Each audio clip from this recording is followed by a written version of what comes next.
특별히 여러분 이 기도응답의 축복에는 참 여러 가지 의미 있는 시간이 있었고 우리 교회 가운데 기도를 통하여 하나님께서 은혜를 부어주심을 많이 알게 됐습니다. 어제 또 여러 가지 사정으로 참석하지 못하신 분들은 있으면 저한테 말씀하시면 제가 설교 본문이라 제 원문이라도 보내도록 하겠습니다. 여러분 지금 이번 주에 뉴스를 보니까 그 우크라이나 여객기가 격추가 됐죠. 근데 실수했대요. 그렇죠? 그래서 176명이 전원 사망했습니다. 아시죠? 그리고 또 우리나라는 상주 영천 고속도로 안에 블랙아이스 때문에 32 충돌이 났습니다. 이로 인해 사망자가 77명, 부상이 32명. 이게 왜 그랬냐면 관리업체가 매뉴얼대로 하지 않아서 발생이 됐다는 일이라고 합니다. 여러분, 우리가 그를 미리 알고 피할 수 있으면 얼마나 좋겠어요? 우리 인생이 그렇다는 겁니다. 예측할 수가 없고 어떤 위험을 만날지를 알 수가 없어요. 그러니 우리 주님 안에 나와서 우리의 이 세상이 전부가 아니고 살아가는 동안 우리의 죽음에 두려워하지 마시고 죽음 후에 우리 주님 앞에 가는 날을 소망하고 사시기를 바랍니다. 아멘.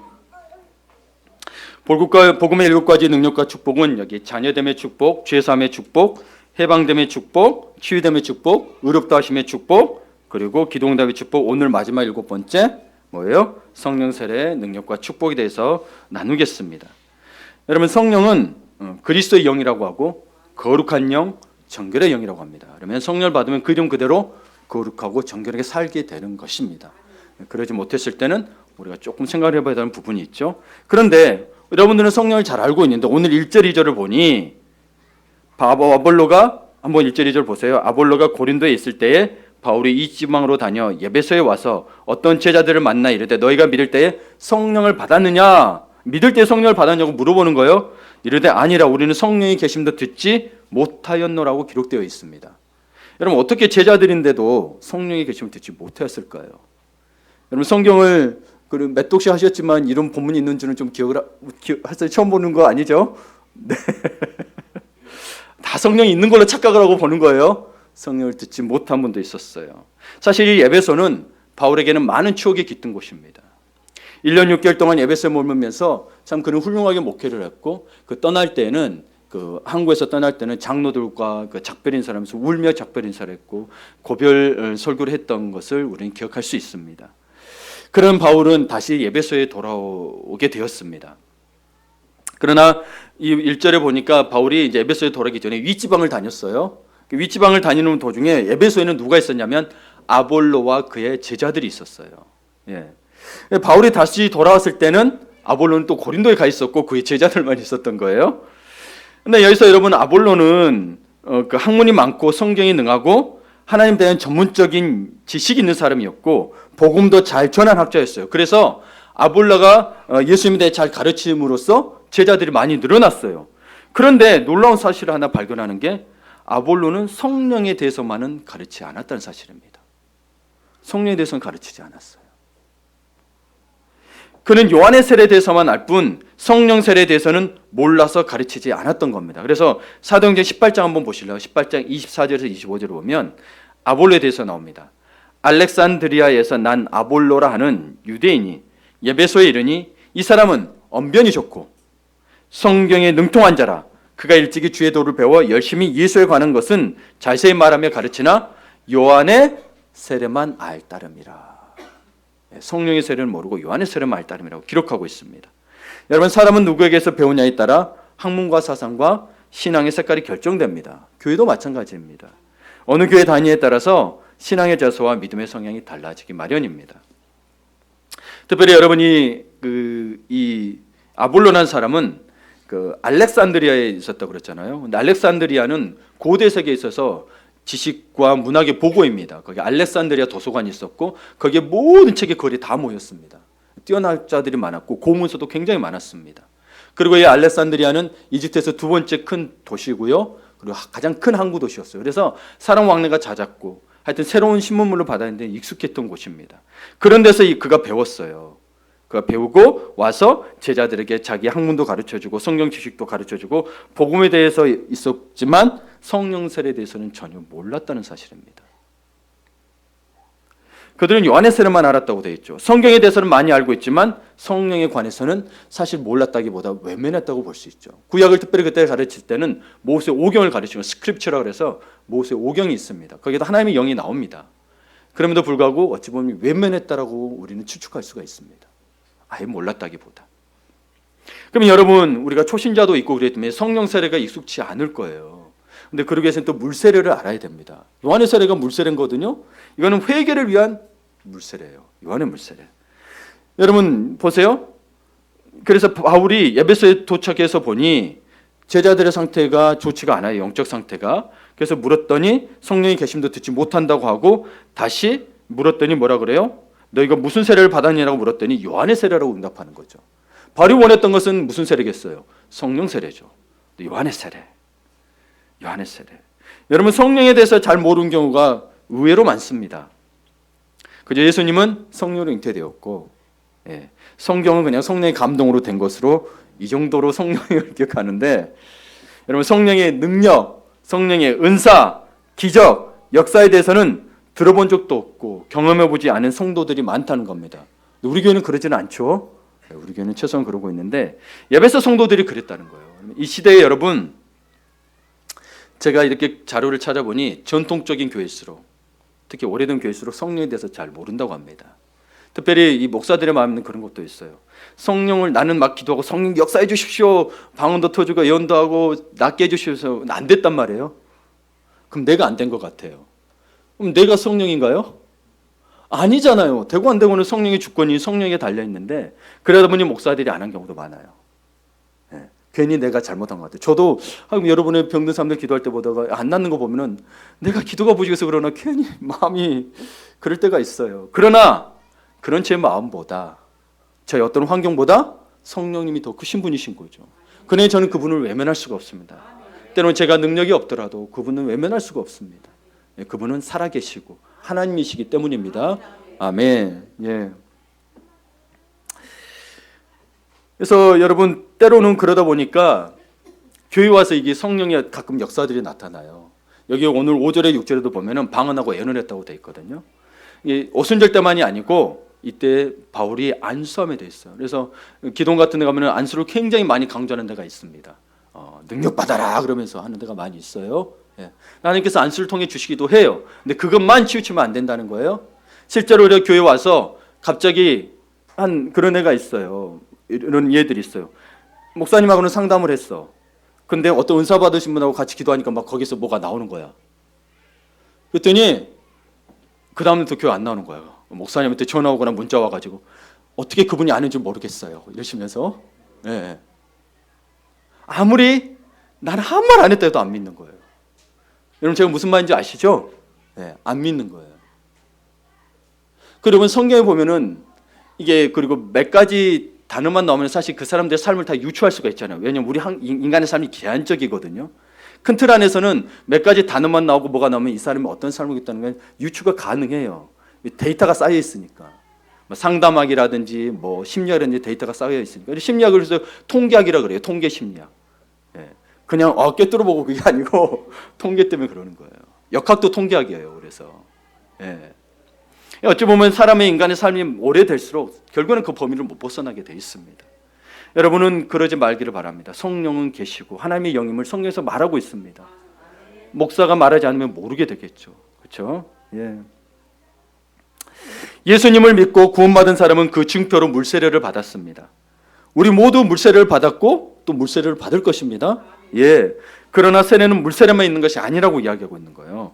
매우 중요한 성령 세례도 있다는 거예요. 이게 바울이 안타까웠던 거죠.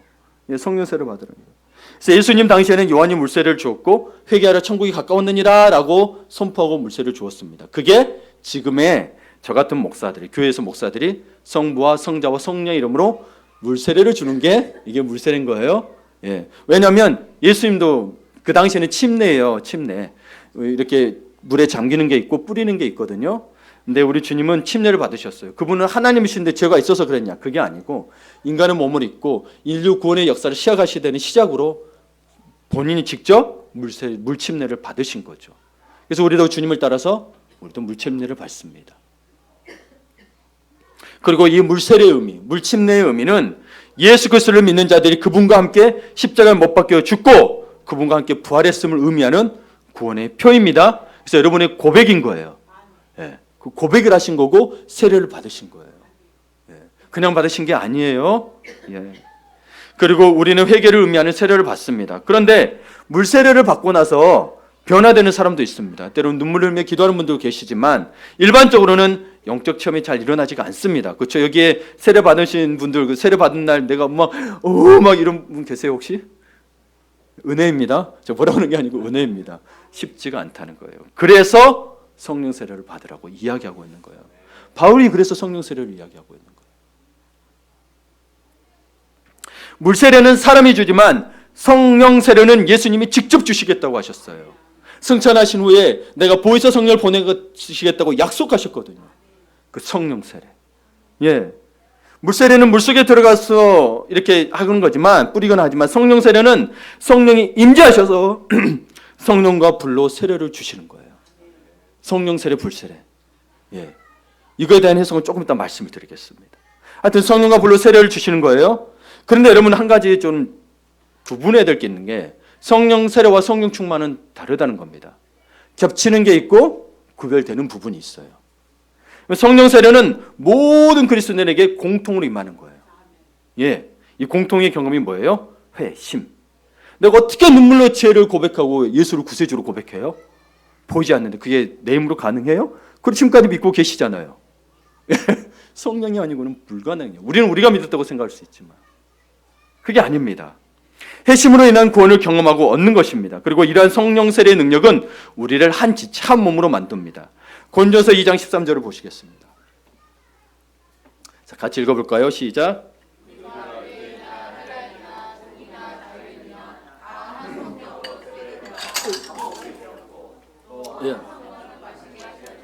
예, 물세례만 받지 말고 성령 세례 받으라고 물을 뿌렸어요. 예. 물은 마르면 끝이에요. 성령은 마르지 않습니다. 예. 여러분이 종이나 자연이나 한 성령으로 세례 받아 한 몸이 되었고라고 했죠. 보세요. 한 성령으로 세례를 받았대요. 그게 뭐예요? 회심이 된 거죠. 그래서 여러분 우리가 회심 받은 자들은 교회에서 한 몸이 되도록 애쓰셔야 되는 거예요. 혼자서 신앙생활 하겠다. 아니에요. 그러면 성령 세례를 안 받은 것일 수도 있어요. 제가 성령이 아니라 받았다 안 받았다 말할 수는 없지만 이거를 놓고 볼 때 예. 그래서 교회를 사랑하시고 교회 하나 되게 애쓰셔야 되는 거예요. 예. 그래서 모든 성도들은 성령으로 세례를 받았으며 그리스도의 몸된 한 교회 지체로 존재한다는 거예요. 성령 세례로 말미암아. 예. 그러므로 교회 하나됨, 성도의 연합함을 위해서 여러분 마음속에 항상 힘쓰심이 있어야 되는 거예요. 예. 성령 세례 받음의 증거예요. 예. 뭐 이거는 제가 그렇다 말하기 그렇지만 이 말씀에 의해서 이야기하는 거예요. 왜냐하면 성령 세례를 받았어도 바른 줄 모르면 그러지 않을 수 있기 때문에. 지금 오늘 에베소 성도들은 예수를 아는데 성령 세례를 모른다고 했거든요. 그럼 성령 세례를 안 받은 걸까요? 모른 걸까요? 모른 것일 가능성이 높죠. 네, 모를 가능성이 높죠. 자, 다음으로 성령 충만은 뭐냐? 우리가 온전한 상태로 이룰 수 있도록 변화되고 성숙하는 데 필수적인 겁니다. 예. 성숙한 상태를 곧 성령 충만함의 상태로 이야기해요. 그래서 우리에게 계속 바울이 이야기해요. 온전하라, 완전하라, 성령 충만을 받으라. 이 성령 충만을 받으라고 이야기할 때 에베소서 6장 보면 너희는 방탕하지 말고 술 취한 자같이 되지 말고 성령 충만을 받으라고 하죠. 이건 우리 일상 삶에서 성령 충만함이 나타나야 된다는 거예요. 내가 여기 와서 막 방언 터지고 예언하고 병 고친다고 해서 성령 충만이 아니에요. 성령 충만이 그게 전부가 아니라는 거예요. 그렇게 해서 성령 충만 그게 성령 충만의 역사로 나타날 수도 있지만 그게 성령 충만의 전부가 아니고 그건 성령의 은사요 능력인데 성령 충만은 뭐에서 나타나냐? 삶에서 나타나는 거예요. 그래서 술 취하지 말라, 방탕하지 말라, 너희가 성령 충만을 받으라고 하죠. 그래서 그 성령 충만의 증거가 뭐예요? 성령의 9가지 열매. 그래야 성령 충만하고 할 수 있는 거예요. 제가 지금 목사가 방언하고 여러분 주님이 말씀하셨습니다. 이게 성령 충만이야. 많이 아니라는 거예요. 근데 이렇게 해놓고 나가서는 다른 짓 하고 헌금 속이고 뭐하고 그러면 아니란 이야기예요. 성령 충만이 아니란 이야기예요. 그거는 은사와 능력으로 구분돼야 되는 부분이라는 거죠. 그러나 충만함으로 은사와 능력은 나타날 수 있어요. 예. 성령 충만의 성령의 9가지 열매가 뭐예요? 사랑, 희락은 기쁨이에요. 평화, 오래 참음, 자비, 양선, 착함, 성실, 온유, 절제의 열매를 맺는 성숙한 삶이 성령 충만함이에요. 자꾸 다른 데 가서 뭐 말씀 받았어 이래가지고 막 성령 충만일 수는 있는데 그게 전부가 아니라는 거예요. 제가 그거 능력을 부인한 건 아니에요.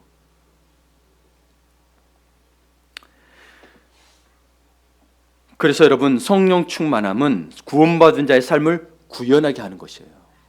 구현하게 하는 것이에요. 말씀을 보고 또 삶을 살아보고 여러 가지 우리 훌륭하신 분들의 신앙의 선배들의 그런 글들을 읽다 보면 성령 충만한 삶에는 지속적으로 네 가지 행동 신호가 나타남을 알 수가 있습니다. 성령 충만은 지속적이에요. 일시적인 거 말고. 때로는 가끔 이렇게 한 번씩 그럴 수는 있는데 제 말은 한 번 일시적으로 했다가 또 계속 이 상태 이런 게 아닌데 이 네 가지 행동 신호가 뭐냐면 말하는 거. 말이 바뀌어요. 세상에서 욕하고 거칠게 하는 거 바뀌셔야 됩니다. 성령 충만 받았다면. 두 번째로는 찬양하는 겁니다. 어렵고 힘들어도 하나님을 찬양해요. 늘 찬양해요. 예수의 이름으로 승리하리라. 찬양하는 거예요. 그리고 감사하는 것. 이 행동이 나타나면 진짜 살아나는 거예요. 뭐든 감사하는 거. 어려워도 감사하고 기뻐도 감사하고 모든 게 주님의 은혜입니다. 그리고 마지막으로 순종하는 것. 그냥 말씀 따라 순종하는 거예요. 그냥 다른 의심도 없고 순결한 마음으로 순종하기 시작합니다. 근데 성령 세례와 성령 충만의 공통점은 있습니다. 기도하고 말씀 보는 건 좋아합니다, 다들. 단지 그를 지켜내냐 못 지켜내냐에 따라서 차이가 나요. 그래서 구원이 있다 없다 그게 아니에요. 성령 충만은 구원이 있다 없다의 문제가 아니에요. 성령 세례는 구원은 받았어요. 그러나 성령 구원받은 이제 삶을 살아내는 데 성령 충만함이 성령의 도심이 필요하다는 겁니다. 필요하다는 겁니다. 그래서 악을 끌어내고 죄에서 자꾸 벗어날 수 있는 거예요. 그러나 또 기본적으로 성령 충만에서는 성령 세례를 받아야겠죠. 성령이 임하셔야 되죠. 그래서 이 성령 그 세례는 예수를 믿었을 때 오는 거고 회심할 때 그렇다고 했죠. 그러면 예수를 믿는 것 자체가 성령의 역사인 거예요. 벌써 시작된 거예요. 여러분 가운데 성령님이 계신 거예요. 여러분은 모르실지 몰라도 성령님이 이미 안에 계신 거예요. 하나님의 영이. 우리 최근에 오셨던 우리 허길철 사장님이 제가 지난번인가 하나님의 영에 대해서 이야기를 했더니 그런 거예요. 이분은 불교나 막 이런 거 했던 분이거든요. 기독교에서는 영에 대해서 이야기한 줄을 몰랐대요. 내가 깜짝 놀랐네. 그러면 우리가 나가서 그걸 역으로 생각해 볼게요. 우리가 나가서 성령 충만한 삶을 살지 못한다고도 할 수도 있는 거죠. 저 사람은 어떻게 저럴 수 있어? 보통 수준을 넘지 못한다는 거예요. 도덕적 수준을 넘지 못하고 정말 하나님의 사랑, 예수 그리스도의 십자가 사랑을 하지 못하니 저게 성령을 했다라는 말이 안 나오는 걸까라도 생각을 해봅니다. 물론 그렇지는 않겠지만. 그러나 분명한 건 초대교회 성도들을 보니 여러분 그 수준을 넘어섰더라고요. 넘어섰어요. 여러분 우리는 이미 들어서 성령에 대해서 알고 있지만 에베소 성도들은 성령이 존재한다는 말조차 듣지를 못했습니다. 성령에 대한 지식이 없었던 거죠. 지식이 없었던 거예요. 이를 통해 우리가 예수를 믿고 하나님과 자녀가 된 놀라운 구원 역사는 우리의 이성이나 상식이나 합리적 사고에 기초한 것이 아님을 알 수가 있습니다. 우리가 아까 전에도 이야기했지만 와서 역사가 일어나니 이게 아닌 거, 이 교회가 아닌 것 같다고 딱 떠날 때가 있단 말이에요. 그러면 여러분 이게 뭐예요? 자신의 경험, 이성의 한계에 의해서 하나님을 제한하고 있는 거죠. 그렇죠? 분명히 성경에는 우리의 생각과 우리의 삶을 뛰어넘는 그분이 누구예요? 하나님이시라고 말씀하셨는데 우리가 이해하지 못하면 하나님이 안 돼버리는 거예요. 이해하지 못하니 하나님이신데. 아멘. 이해하지 못하니 하나님이신데. 그래서 우리가 예수님을 믿고 그분을 구주로 영접하고 예배드리고 설교를 듣는 것은 모두 성령의 역사에 의한 거예요. 여러분은 모르실지 몰라도 여러분이 선택한 것 같지만 성령의 역사가 있었다는 거죠. 성령이 계시지 않고 우리 함께 하지 않으면 이런 날이 일어날 수가 없는 거예요. 우리 김용관 님도 오라고 했지만 오셨어요. 사람 말을 들어서 약속을 지키는 신실한 분이시죠. 우리 성령님도 신실한 분이시거든요. 인도하신 줄을 믿습니다. 아멘. 그리고 우리가 계속해서 영적인 일을 찾죠. 그렇죠? 여러분 찾죠? 그래요 안 그래요? 어떤 게 하나님 기뻐하시는 일일까? 어떻게 하면 하나님을 정말 마음에 흡족하게 할까? 이 영적인 일을 찾는 거는 여러분 성령의 역사가 계속 여러분 삶 가운데 작동하고 있다는 거죠. 어떻게 하면 저 사람을 사랑할까? 저 사람 되게 연약하고 부족해 보이는데 멸시당하는 것 같은데, 무시당하는 것 같은데 내가 가서 어떻게 하면 위로해 줄까? 성령께서 역사하고 계신 겁니다.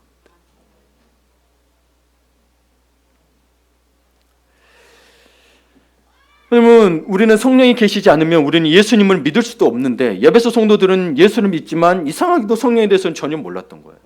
예. 그래서 여러분 고린도전서 12장 3절을 보면 성령과 예수님을 영접하는 것에 대해서 잘 설명하고 있습니다. 자 보세요.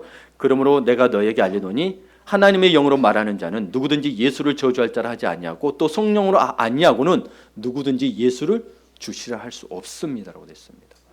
이게 무슨 말이에요? 성령이 없으면 여러분 예수님은 아는데 주인으로 못 모신다는 이야기죠. 여러분 예수님이 여러분의 주인 되십니까? 그러면 성령으로 말미암다는 거예요. 네. 여러분 많은 사람들이 예수 믿어요, 구원받아 살 수 있어요. 그러나 정말 주인처럼 고백처럼 정말 이게 예수를 주라고 신앙으로 끝나는 게 아니고 주로 섬기고 사는 거잖아요. 그렇죠? 성령이 아니고는 불가능하다는 거죠.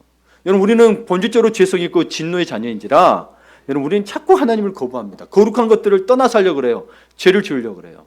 거룩한 걸 자꾸 떠나려고 하죠. 그렇죠? 내 본성은 뭐예요? 화내고 싶고 분노하고 싶고 저 사람 말도 안 듣는 하면 욕도 하고 싶고 그렇죠? 근데 그러지 않으려는 건 뭐 때문이에요? 거룩한 영인 성령이 때문에 그렇다는 거예요. 이분이 성령이 Holy Spirit, 거룩한 영이라는 거예요. 네. 그래서 여러분 에베소 성도들의 문제가 뭐냐면 성령에 대해서 전혀 배우지 못했다는 게 문제가 됐던 거예요. 예. 성령은 계시는데 모르는 거죠. 말씀을 가르치는 사람이 성령에 대해서 진리에 대해서 전혀 무지하고 모르면 경험이 없으면 침묵을 지키기 마련입니다. 이 아볼로가 그렇습니다. 당대에 뛰어난 학자였음에도 불구하고 성령에서 모르니 가르치지 못했던 거죠. 그러니 여러분 목회자가 성령에 대해서 말하지 않으면 성도들이 성령에 대해서 들을 방법이 전혀 없는 거예요. 예를 들면 성도들은 난 한 10년 동안 교회를 다녔지만 방언, 치유, 성령의 능력이 무엇인지 잘 모른다고 하면서 관심을 갖지 않게 되는 거예요. 사실 성령에 대해서 자주 이야기를 해야 돼요. 예. 우리도 신학대학에 가고 대학원에 가면 그런 이야기 합니다. 이 밸런스라는 게 참 중요한데 여러분 우리는 천칭이 아니에요. 여러분 성경을 볼 때 이 막 뭐 아니면 도로 생각하시는 분들이 참 많아요. 여러분 뭐 아니면 도는 어떤 거냐면 법원 앞에 가면 이 여신상인가요? 여상인가요? 거기 들고 있는 게 뭐죠? 천칭. 천칭은 어떻게 돼 있어요? 딱 여기 딱이죠. 하고 중심 딱 잡게. 여러분 우리 기독교인은 밸런스를 이야기합니다. 충용. 여러분 밸런스는 이걸 딱 꽂는 게 아니고 뭐 아니면 도가 아니고 이렇게 옆에가 있으면 둥그렇게. 그래야 다양성을 포함할 수 있어요. 이거 아니면 이거 잃어버리면 여러분 여기에 딱 있으면 조금만 벗어나도 아닌 거예요. 기울어지는 거예요. 그러면 살 수 있는 사람이 하나도 없어요. 그게 율법이라고요. 그게 뭐 아니고 돈 나누는 건 나는 아직도 율법 정신이 있다고 보시면 돼요.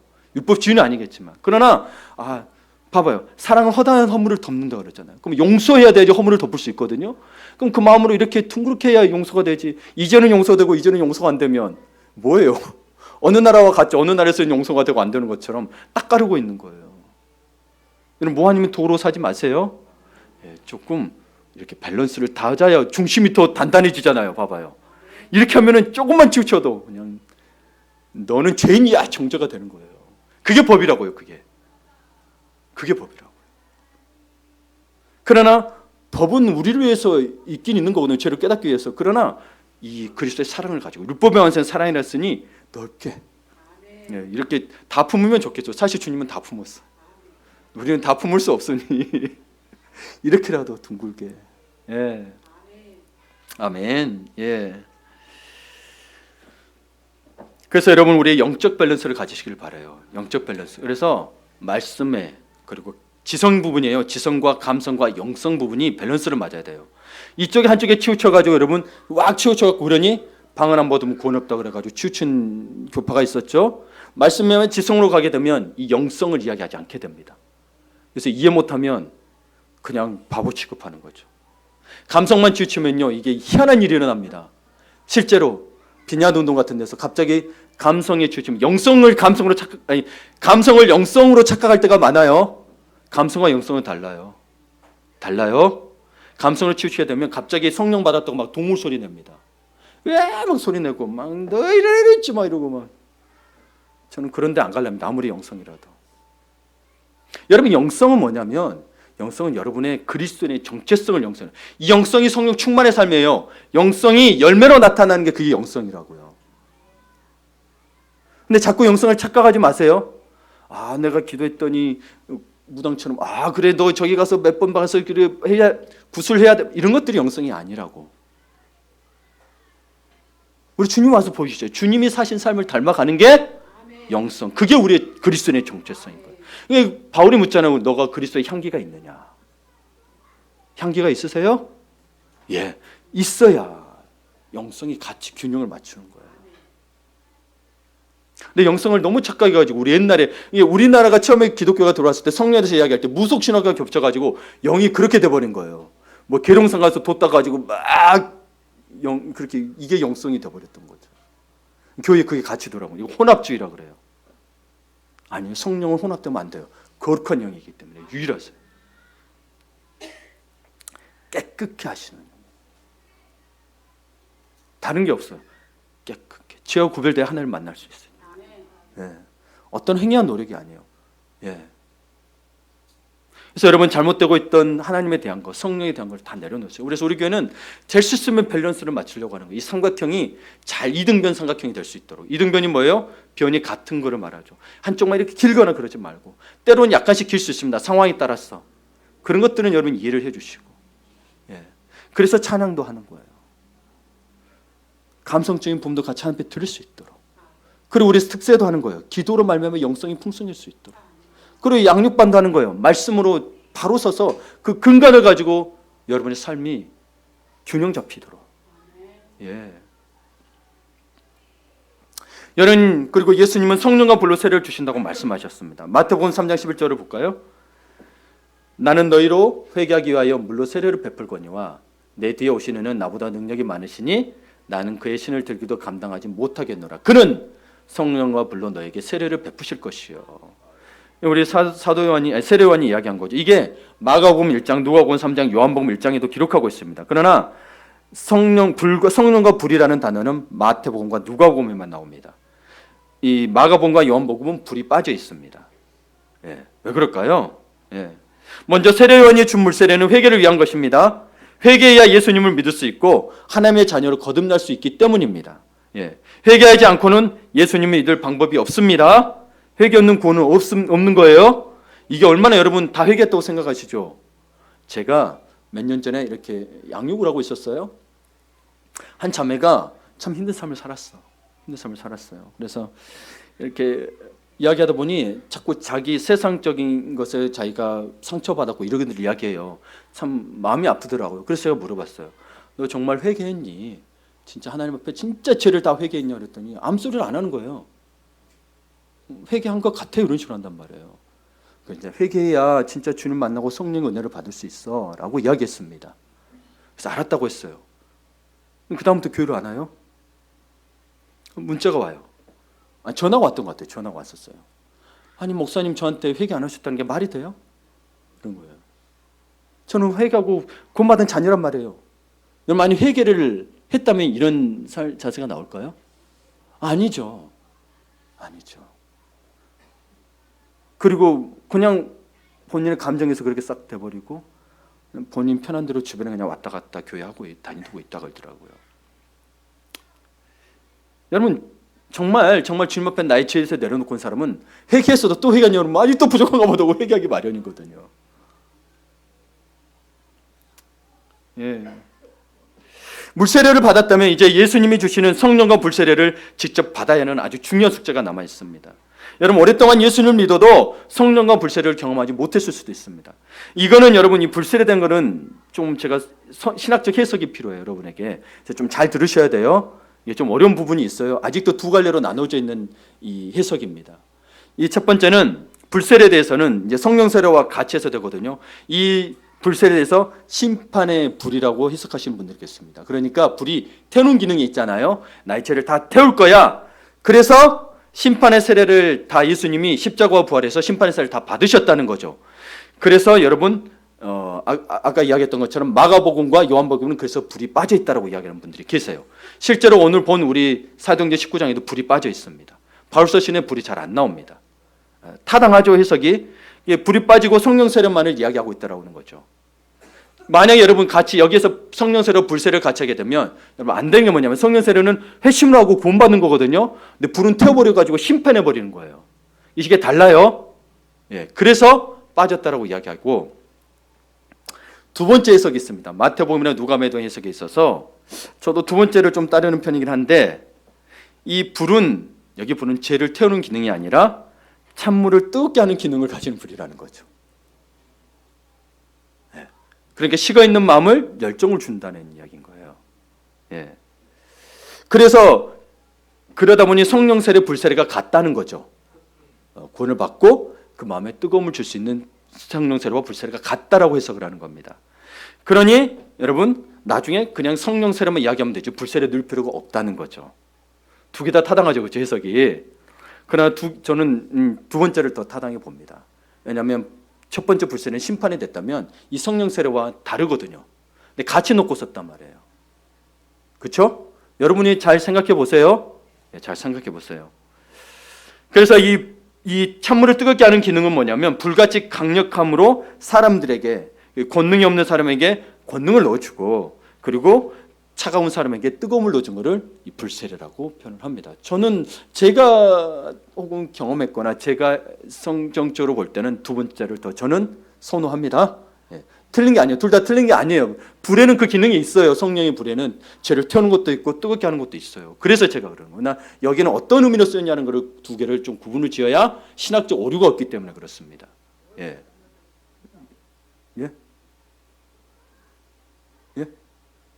제가 죄송합니다. 질문하셔서 제가 대답을 하려고 질문하시고, 제 습관이 그래요. 질문하면 좀 대답을 준비를 하는 거예요. 그냥 넘어가지 못하고. 우리 저하고 양육반 해보신 분들은 알 거예요. 그렇죠?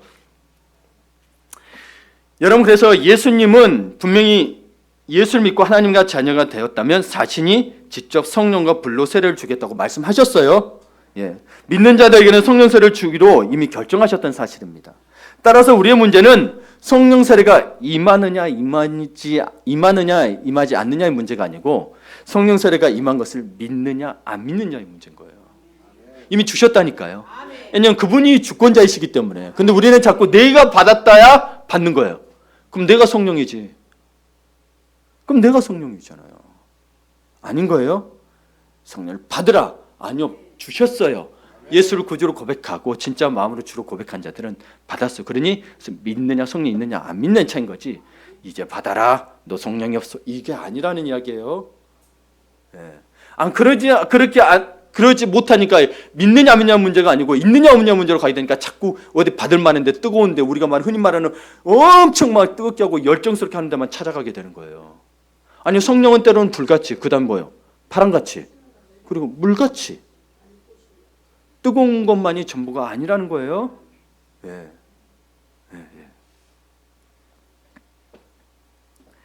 그래서 여러분, 우리는 하나님의 자녀가 되었습니다. 죄사함을 받았습니다. 아무리 치료하기 어려운 병이 있다 할지라도 예수님이 십자가의 상처를 받으심으로 우리는 나음을 얻었습니다. 우리는 의롭다 하심을 받았습니다. 우리는 기도 응답을 받았습니다. 그렇게 우리는 이미 응답되었음을 믿고 감사드려야 하는 거예요. 이때 필요한 것이 믿음이라는 거죠. 미래에 있을 일을 현재로 끌어올림은 믿음인 거예요. 믿음의 힘으로 미래를 취해야 하는 거예요. 보세요. 생각해 보세요. 미래는 누구도 가본 사람이 없습니다. 그렇죠? 네, 믿음이라는 건 여러분 지금 이론이고 보고 믿는 걸 믿음이에요? 아니 그때 믿었다. 그러나 어쨌건 그전에 믿었으니 믿었다란 말이 나오는 거죠. 그래 여러분, 긍정적인 사고, 낙관적인 사고를 이야기하는데 그래서 우리가 그걸 가져야 된다. 여러분 믿음이 긍정적인 사고예요. 그리스도인들은 당연히 긍정적인 사고, 낙관적인 사고를 가지고 있어요. 근데 그게 없다고 자꾸 긍정성이 따로 믿음 따로 돼버리면 안 된다고. 믿음 자체에 바로 미래에 이루어질 것들에 대해서 이미 긍정적이거든요. 근데 긍정적인 사고, 조엘 오스틴이 긍정적 사고 가지라는 거예요. 아니요, 믿음 자체에 이미 긍정적 사고가 있어요. 제발 좀 분별을 하셔서 우리가 신앙을 바르게 살아갑시다. 그래서 여러분, 믿음 있는 사람만이 비록 가진 것이 아무것도 없고 건강도 없고 환경도 열악하지만 내게는 예수님이 계시기에 미래는 내 것입니다 하며 미래를 한 걸음 한 걸음 이렇게 향해 걸어가는 거예요. 이게 믿음인 거예요. 그래서 믿음이 참 결국은 어떤 목사님이 책도 썼어요. 믿음이 이기네. 이 책도 썼어요. 화정부 목사님인 것 같아요. 예, 화곡교회, 화곡동교인가? 예, 훌륭하신 분이거든요. 우리 사랑하는 여러분, 날마다 그러니까 집에 들어갈 때 떳떳하고 당당히 들어가세요. 축 처지지 마시고. 왜냐하면 여러분이 이제 하나님이 계시고 성령님이 계시고 여러분의 집의 주인도 우리 하나님이시잖아요. 그러면 어디를 들어가든 딱 들어갈 때 성령님 함께 들어가시니 좀 당당하게. 예, 교회에서만 당당하지 마시고 우리 주님은 여러분의 일터와 가정에도 계세요. 예, 그럼요. 아멘. 그럴 때 모든 은혜는 믿음으로 자신의 것이 되는 거예요. 언젠가 믿음으로 자신의 것이 되는 거예요. 오순절에 마갈 다락방에 120명의 무리가 모여 10일 동안 전심으로 기도한 자 10일째 되는 해에 우리 성령이 강림하셨습니다. 그런데 여러분 그 이전까지는요, 이들은 성령이란 걸 체험해 본 적이 없어요. 봐보세요. 성경 어디에도 성령이 임하였다는 말이 없어요. 예수님이 함께 계셨지. 그래서 오늘날 우리는 성령에 대해서 알고 있지만 그때 당시 그 사람들은 성령의 실체를 알 길이 없었어요. 그렇다면 이들이 10일 동안 기도했던 건 뭐 때문에 기도한 거예요? 아니, 성령을 몰랐다니까요. 뭐 때문에 기다린 거예요? 믿음으로. 예수님이 주시겠다는 약속의 그 말씀을 믿고 믿음으로 이기는 거지 성령이 주셔서 그게 아니라는 거예요. 펴보세요. 믿음이 이룬다는 거죠. 때가 다를 뿐인 거지. 근데 우리는 성령을 알고 있잖아요. 그렇죠? 아멘. 자, 또 여기서 한 가지 질문을 던져볼까 합니다. 그러면 120명이 성령 강림을 역사하고 성령 충만함을 받았거든요. 그럼 이들이 다 솔직히 처음에 10일 전에 믿음이 좋았을까요? 이게 좀 궁금합니다. 여러분도 아니라고 하시죠. 왜 그런가 볼게요. 사실은요, 예수님이 부활하신 후에 자신을 나타내셨어요. 제자들에게 나타내고 그리고 500여 명의 형제들에게 나타났다고 기록되어 있습니다. 그런데 500명 중에 380명이 떠나고 120명이 남았어요. 예수님 십자가에 못 박혀 죽으신 거 보시고 무덤에 갇힌 거 보고 부활하는 거 보고도 380명이 떠났어요. 그렇죠? 여러분, 믿음이 이런 거예요. 보고도 안 믿어요.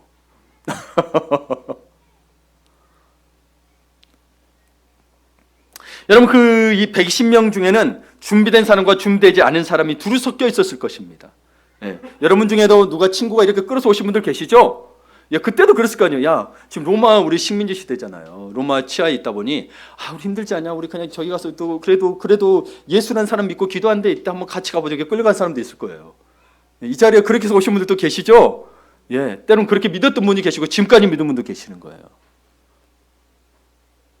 그런데 여러분, 그렇게 왔을지라도 사도행전 2장의 1절에서 4절을 보면 호련히 하늘로부터 급하고 강한 바람 같은 소리가 있어 그들이 앉은 온 집에 가득하며 마치 불의 혀처럼 갈라지는 것들이 각 사람이 임하자 모두 성령 충만해졌고 성령이 말하게 하셨습니다.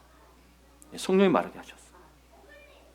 성화에 못 이겨 같이 온 사람들 외가 아니었습니다. 성령이 많이 예수님이 승천하시고 나서 두려워하고 무서워하던 그 얼굴에 잿빛 얼굴로 살던 그 사람들이 화색이 돌고 가슴이 뜨거워지는 등 놀라운 변화를 겪기 시작했던 겁니다. 여러분, 은혜의 자리를 사모하시길 바랍니다. 언제 올지 몰라요. 언제 올지 몰라요. 그분의 주권이기 때문에 매일 올 수도 있고. 그렇기 때문에 여러분, 성령 충만함을 이미 성령을 주셨다면 우리 성령 충만을 받으라고 했죠. 성령 충만한 삶을 사시면 매일 임하시는 거죠. 그분은 무소부재하시니까. 자, 오늘 본문 19장 6절에서 7절 한번 읽어볼까요? 같이 읽겠습니다. 시작. 바울이 그들에게 안수함에 그들에게 임하심으로 방언도 하고 예언도 하니 모두 12사람쯤 되니라. 아멘. 12사람쯤 된다니까 모두 다 막 그랬던 건 아니겠죠? 에베소 성도들이 예수님의 이름으로 성령 세례를 받고 싶다고 했어요. 그랬더니 바울이 그들에게 안수했던 거죠. 그래서 바울이 안수하고 목사가 안수하는 이유도 그런 이유도 있습니다. 바울이 안수를 하는 건데, 근데 이것만 강조해서는 안 된다는 거예요. 그래서 기도원 같은 데 가면은 안수만 무지하게 강조해요. 헌금을 굉장히 강조한 것들이 있어요. 안수 뜨겁게 해준다고. 여러분 거기에 좀 넘어가지 마시길 바래요. 바울은 아무것도 안 받고 해줬어요. 네, 안 받고 해줬어요. 여러분 언제든 기도가 필요하신 분은 저에게 말씀하세요. 기도해 드립니다. 예, 이 말씀을 믿고. 그랬더니 예언하고 방언도 했다고 돼 있어요. 이 일이 기회가 됐어요. 이들은 성령의 세례가 뭔지도 몰랐어요. 근데 성령 세례를 받고 싶습니다. 바울이 안수했더니 놀랍게도 그냥 순간적으로 자신도 모르게 방언과 예언을 했던 겁니다. 이 상황이 그래요. 봐보세요. 상황이 그래요. 여러분 그래서 예수님은 모든 믿는 자들에게 성령과 불로 세례를 주겠다고 약속하셨습니다. 성령 세례는 이미 우리에게 임했습니다. 하나님의 영이 마음속에 들어오시면 미처 생각하지 못했던 일들이 이루어지면서 하나님께 찬양하며 감사하게 됩니다. 예, 방언과 예언은 아닐지라도 신기하게도 우리 안에 기쁨이 찾아옵니다. 예, 그런 경험들 있으시죠, 그렇죠?